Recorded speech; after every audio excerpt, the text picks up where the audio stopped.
So Peter and the other disciple started for the tomb. Both were running, but the other disciple outran Peter and reached the tomb first. There's a long scripture lesson, so I'm going to break it up for you. First of all, I think it's kind of interesting that some scholars think that when he says the other disciple, that's the one that wrote this gospel. I think it's sort of interesting that the one that wrote the gospel told the story that he was faster. I got there faster.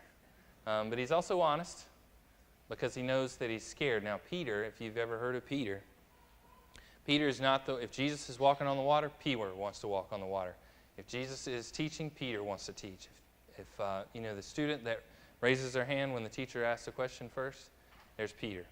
So the other disciple is faster, but is a little more timid going into the place, so Peter went in.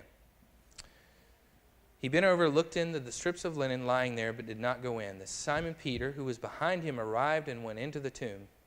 He saw strips of linen lying there, as well as the burial cloth that had been around Jesus' head. The cloth was folded up by itself, separated from the linen.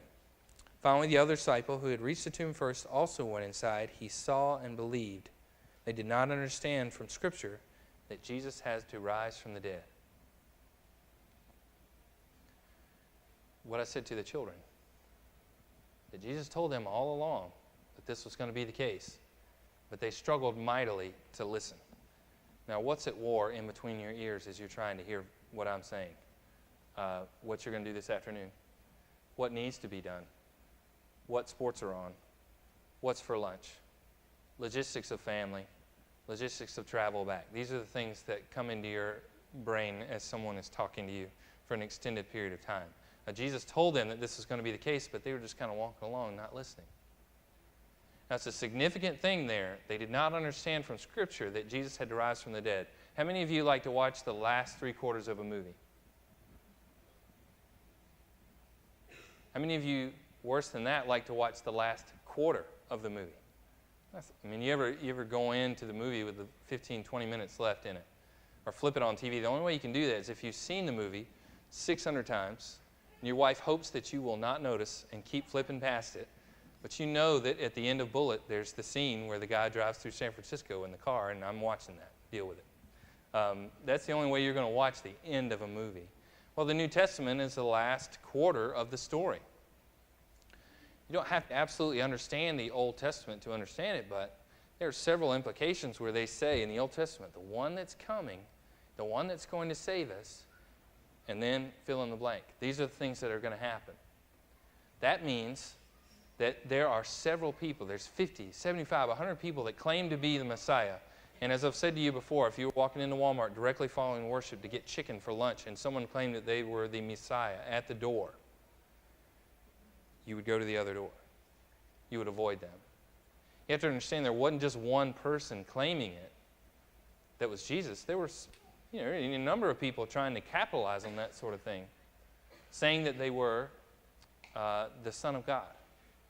Now, the gospel writers go to great pains to say to you, this is what happened in the Old Testament. See, he's fulfilling it. That makes sense? They're filling in the blanks for you and saying that this is the case. The disciples went back to their homes, but Mary stood outside the tomb crying, which I also think is sort of funny. The guys saw it, and they went, okay. You hungry? They just go back to their homes. But Mary, the female, stays there and is overwhelmed with grief. What has happened? See, she doesn't know that Jesus has been raised. She just knows that he's not there. She was going, if you were to go to the cemetery, to the gravesite of your dear loved one to take care of last final preparations, and there was something strangely wrong about it, you would not be happy. You would be very unsettled.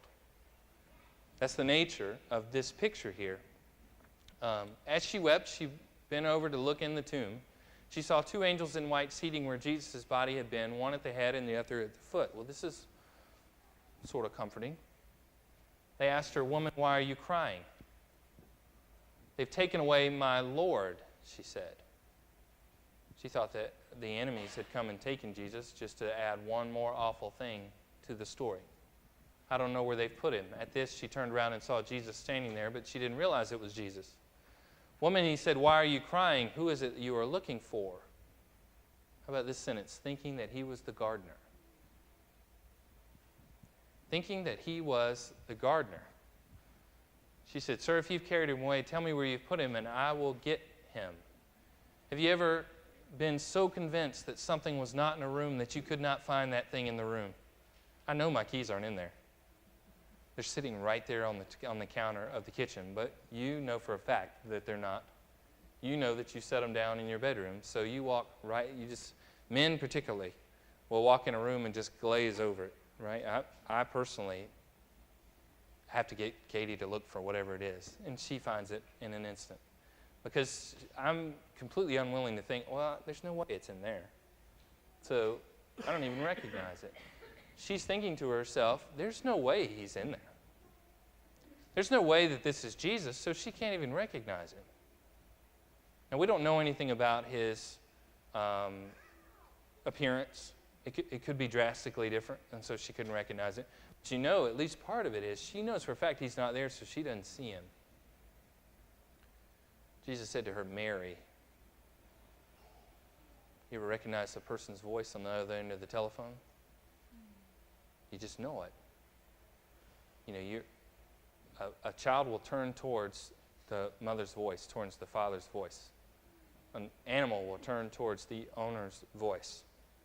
The only mistake that I make big time with voices is when I call youth, kids, homes, and the son answers the phone, and I say, "Susan?"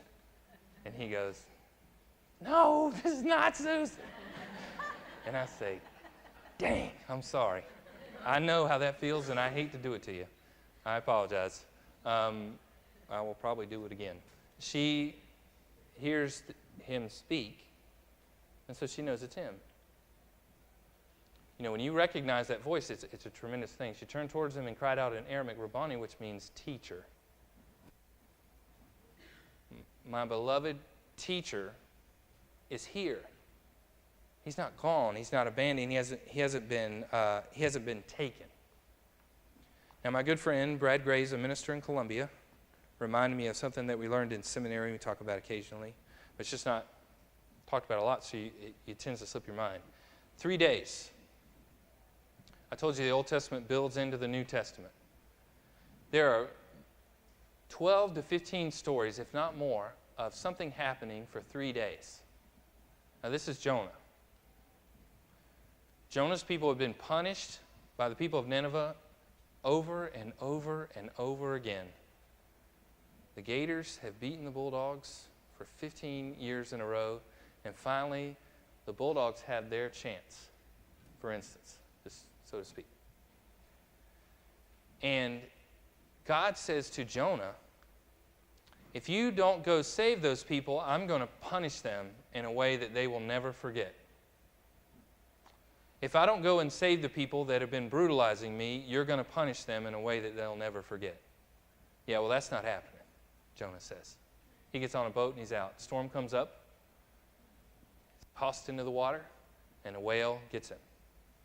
And he's inside the belly of the whale how many days do you think? 3. Outside of the belly of the whale, he has very complicated thoughts prior to being there. Do I like these people enough to share God's grace with them? Do I agree with God's assessment of these people? Shall I listen to God and do what God says?